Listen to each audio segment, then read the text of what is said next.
Hola, ¿qué tal? Yo soy Tricia Mesa y este es el podcast de los problemas del lenguaje.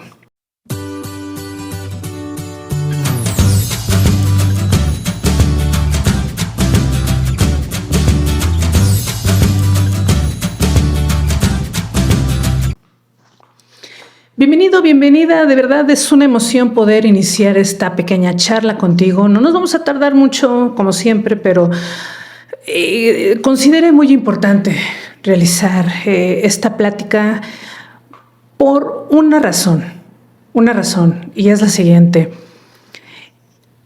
Parece que se están incrementando las situaciones de rezago en el lenguaje o de problemas del lenguaje, pero ¿sabes de cuál particularmente? Como una consecuencia por el confinamiento durante la pandemia. Mira, ¿qué es lo que vamos a hablar esta noche? Sobre todo a tu madre, padre de familia, maestra, maestro de preescolar, que estás inquieto, estás así como, ¿qué es lo que está pasando? Mis alumnos cada vez más, sobre todo a raíz de la pandemia, parece que llegan sin habilidades para comunicarse, habilidades para conducirse, habilidades para poder seguir indicaciones y otras muchas más. Y déjenme decirles que aquí en la Clínica DEA nos hemos topado con esta situación. Miren, por lo regular, nuestro trabajo como terapeutas, como psicólogas, que tiene que ver con dificultades de aprendizaje, todo aquello que son las barreras para el aprendizaje y la comunicación. Todavía hace algunos años, sobre todo antes de la pandemia, nos enfocábamos más en cuestiones de dificultades de aprendizaje, muy común y muy típicas como comorbilidades de las cuestiones de déficit de atención, en algunos casos de autismo, también, como no, relacionado a algunos casos de discapacidad intelectual, entre otras. Pero hay una peculiaridad muy importante en la cuestión de los rezagos o de los problemas del lenguaje o de los trastornos específicos del lenguaje. Por lo general están siempre relacionados a alguna situación neuronal, es decir, ya sea discapacidad intelectual, alguna disfunción a nivel del aparato fonoarticulador, es decir, cuestiones de labio leporino, paladar hendido, alguna situación de malformaciones, de cuestiones del maxilar, dientes, en fin, toda esta parte que tiene que ver con lo que precisamente nos ayuda a reproducir el lenguaje. Por lo regular, ¿verdad? De hecho, en nuestros talleres damos una capacitación muy contundente al respecto de cómo ir haciendo ese seccionamiento de las cuestiones del lenguaje y cómo tienes que intervenirla. Entonces, para ustedes, como ya les comenté, mamás, papás, docentes, todos ustedes que están involucrados en la educación de menores de edad y que los están detectando que no pueden comunicarse fluidamente, en este podcast te voy a dar las 5 pautas que tú tienes que tener en cuenta para poder ayudarlo, canalizarlo, pedir ayuda, todo lo que tú necesitas saber. No para que hagas terapia de lenguaje, por favor, esto es muy importante. La terapia de lenguaje se tiene que llevar con un profesionista entrenado en todas esas técnicas. Esto es para que tú te ayudes a detectar qué es lo que está pasando con tu niño, con tu niña, con tu alumno, con tu alumna, ¿sale? Así que saca tu libreta, saca dónde anotar, o desde luego puedes mirar o escuchar este podcast todas las veces que tú quieras y hacer anotaciones. Muy bien, ¿qué es lo que vamos a empezar primeramente? ¿Sale? Pon mucha atención. Lo primero que tienes que detectar es si hay alguna situación a nivel neuronal, como ya acabo de comentar.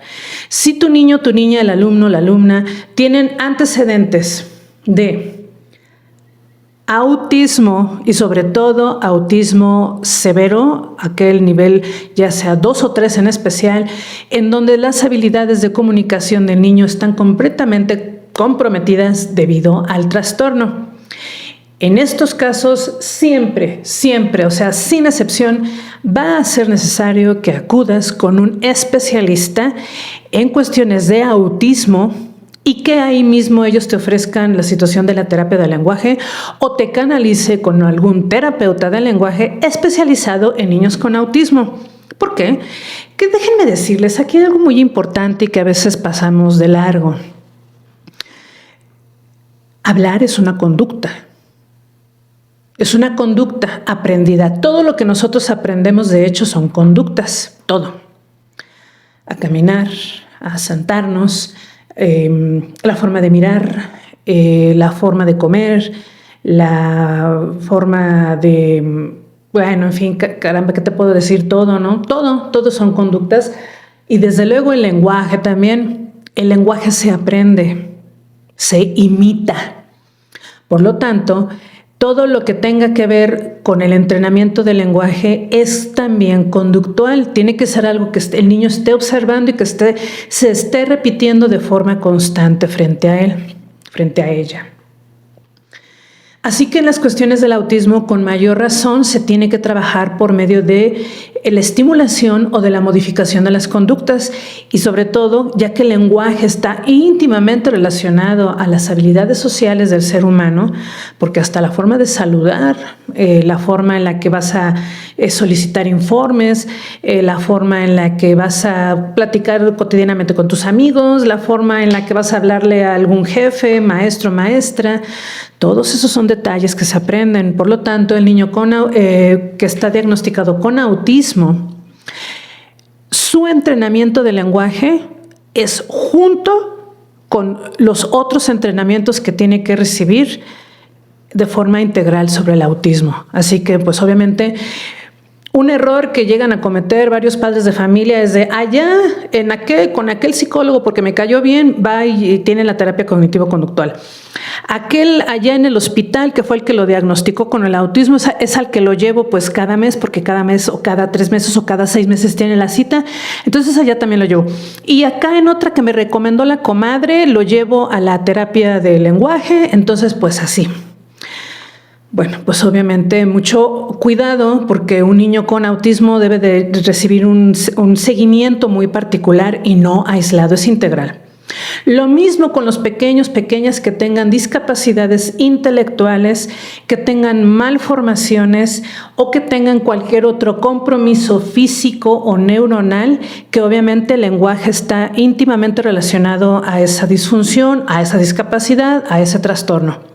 ¿Sale? Entonces ponle palomita o tachecito si es o no es el caso de tu niño, de tu niña, de tu alumno, de tu alumna. ¿Sale? Muy bien, descartado. Vámonos a la segunda.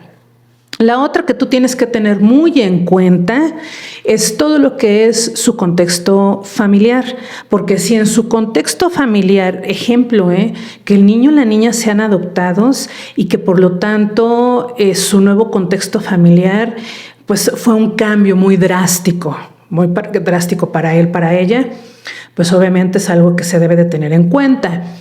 Sí, también por cuestiones emocionales, psicológicas de abuso, violencia, el niño o la niña decidieron dejar de hablar porque son testigos de mucha violencia o ellos son víctimas de mucha violencia. Es muy común encontrar también ahí trastornos del lenguaje, entre ellos el tartamudeo, Es muy común, o que el niño pues haya decidido no hablar o no comunicarse, ¿sale? Ok, si es o no el caso, por favor, entonces ponle ahí una palomita o un tachecito. Después de esta, nos vamos a la siguiente. La cuestión de cómo vivió durante la pandemia. Sí, durante la pandemia y prácticamente aquí en esta que te voy a decir de la pandemia, estoy enumerando las cuestiones 3, 4 y 5, porque es esto. Número 1, si el niño vivió en confinamiento, es decir, durante toda la pandemia, este niño, ya sea que haya nacido durante la pandemia o tenía entre 4 o 5 años durante la pandemia, bueno, o vamos a poner el rango entre los 1 o los 2 años y durante la pandemia cumplieron los 3 o los 4 o los 5 o incluso los 6 años. porque esos justamente son las edades en donde se acaba de consolidar el lenguaje. Un niño, una niña que ha llevado un desarrollo normal, ya entra a la primaria hablando, si acaso con algún detallito así muy, pero muy leve, ya nada más en cuanto a, no sé, la clásica R o algunas de los otros fonemas que son de los más complicados, pero realmente, o sea, tú ya le entiendes bien al niño y el niño o la niña se expresan bien. Ya debería el niño o la niña tener esos detalles resueltos para la hora de entrar a primaria. Entonces, sí, durante el confinamiento ocurrió que cumplió estos años y estuvo confinado. No salió. Hubo detalles en la familia que debido al COVID hubo pérdidas familiares. Obviamente, pues, ¿cómo no? Ese es un impacto, ¿eh? El impacto de saber que perdiste a alguien de tu familia, los abuelos, mamá o papá, pues es un impacto ya de entrada emocional. Esa es la adyacente a esto, pero que junto con ello haya estado confinado, que no haya salido ni a tantito a pasear a la calle, no hayan salido, bueno, obviamente pues al supermercado, a los niños ya ven que no los podíamos llevar a ningún lado, entonces es muy común encontrar niños, niñas que estuvieron confinados durante la pandemia, no salieron. Confinamiento. Que hayan estado a cargo de o los hermanos o las hermanas mayores, en el mejor de los casos, ¿verdad?, de los abuelitos, de las abuelitas, o que hayan estado solos. Es decir, ¿qué acompañamiento tuvieron y cómo fue ese acompañamiento? Y ahí es donde ya viene la quinta. Si ese acompañamiento le ofreció los suficientes estímulos para poder hablar. ¿Por qué? Porque hemos detectado aquí en consulta, cuando vienen, obviamente hacemos todo este historial, todo lo anotamos con detalle. ¿Cómo es? ¿Por qué estar con los abuelitos, con los hermanos mayores o solo? ¿Quién le dio los estímulos que necesitaba para poder hablar? Él se atendía solo, sola. Los abuelitos le decían, sí, hijo, pídeme las cosas, a ver, agua, leche, tengo hambre, todo eso que como mamá, como papá lo haces, ¿no?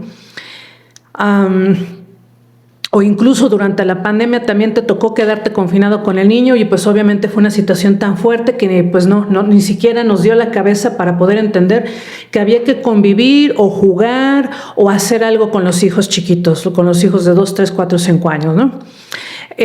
Aquí también se deriva otra, ¿cómo se estableció la autoridad durante esa época? Porque si estuvieron en casa de la abuelita y la abuelita o el abuelito dictaban lo que se hacía y mamá y papá vieron disminuida su calidad de autoridad, pues obviamente para los niños eso es una sensación de inseguridad que obviamente no te van a decir, ¿verdad? Los niños, las niñas no tienen la inteligencia emocional que se necesita para que en esos momentos te digan, mamá, no, o sea, mamá, defiéndete, o sea, tú, mamá, tú eres mi mamá y por lo tanto yo debo de hacer lo que tú digas, mamá. ¿Verdad? Difícilmente va a ocurrir, difícilmente va a aparecer el niño y te va a decir, mamá, tú eres mi figura de autoridad, ¿no? Los niños van a seguir el que diga, pero como yo percibo que tú eres mi mamá, que tú eres mi papá y que tú me quieres ordenar o tú me quieres, pues ahora sí que darle estructura a mi vida, pero pues viene mi abuelita o mi abuelito y pues todo lo echan para atrás, el niño ahí dice, oh, con melón o con sandía, ¿verdad? Ok, por favor, entonces, ten en cuenta estos 5 factores que te acabo de comentar, porque si tu niño o tu niña cae en cualquiera de estos, cuando menos el primero, si cae en el primero, o sea, ya, ¿no? Ese es el origen del problema de lenguaje que tiene tu niño. Pero si tu pequeño, pequeña, la situación cae en los otros, pues obviamente ya estamos hablando de una cuestión de rezago del lenguaje. Y se convierte, como no, en un problema, porque, a ver, aquí viene una pregunta interesante. ¿Cuáles son las consecuencias que están viviendo ahorita los niños y las niñas debido a este rezago del lenguaje? Seguro que ya entraron a la escuela, ¿no? Ahorita ya entraron a la escuela, al menos desde el año pasado, en marzo de 2022, que se pudo regresar a clases presenciales. Ya desde ahí muchos empezamos a detectar estas situaciones con las problemáticas para comunicarse. Pero no ha terminado. no ha terminado. Y ahorita que sobre todo muchos entraron ya a primaria, es ahí el trancazo para muchos niños que siguen hablando como si fueran niños de primero o de segundo de preescolar. Desde el tono de voz muy finito todavía, así que hablan como si fueran minions, así niños que llevan a entrar de primero de primaria, que obviamente corresponden a una falta de estimulación total de todo su aparato fonoarticulador.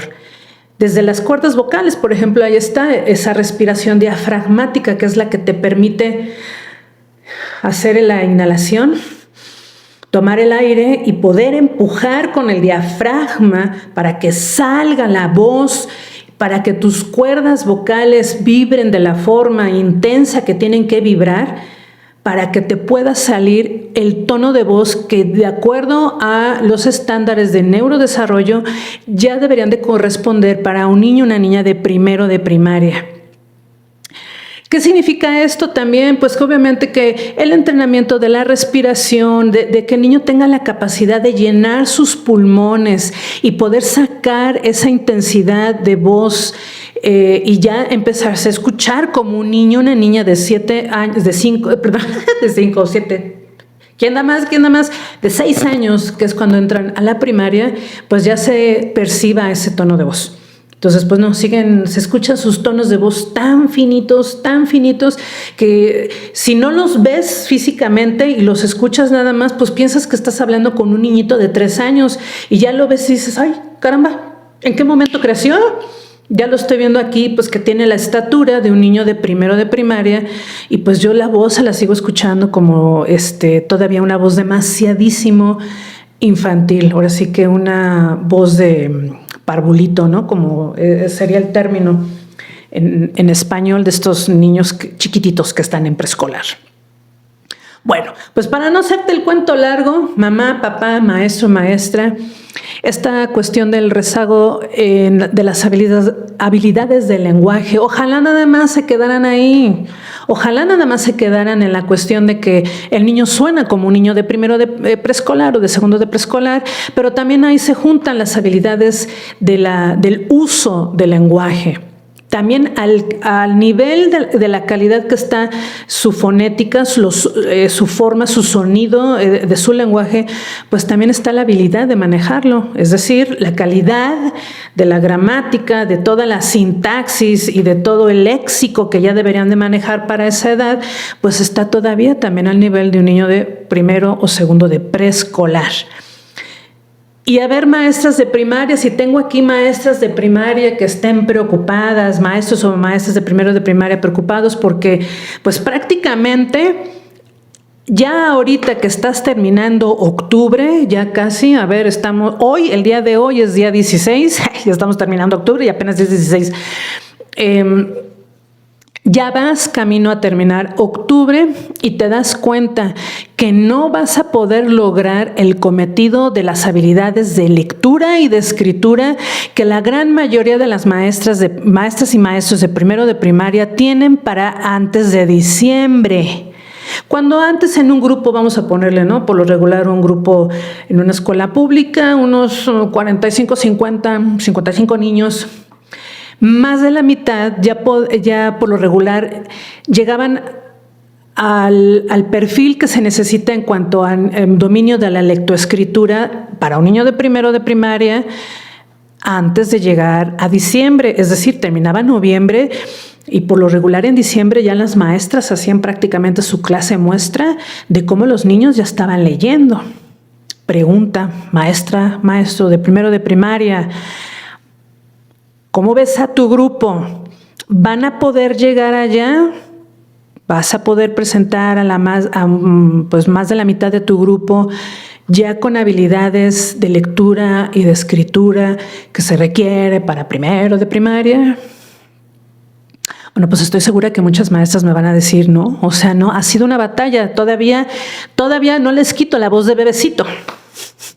todavía no acaban ni siquiera de poder escribir una palabra en el renglón del cuaderno, porque todavía igual no se ubican, porque junto con ello, junto con todos los problemas del lenguaje, también están las cuestiones de la ubicación espacial y de la coordinación visomotriz, que debido a lo mismo, a la falta del estímulo, a la falta del movimiento, a la falta de la interacción, a la falta de ese aprendizaje significativo, pues no se ha desarrollado.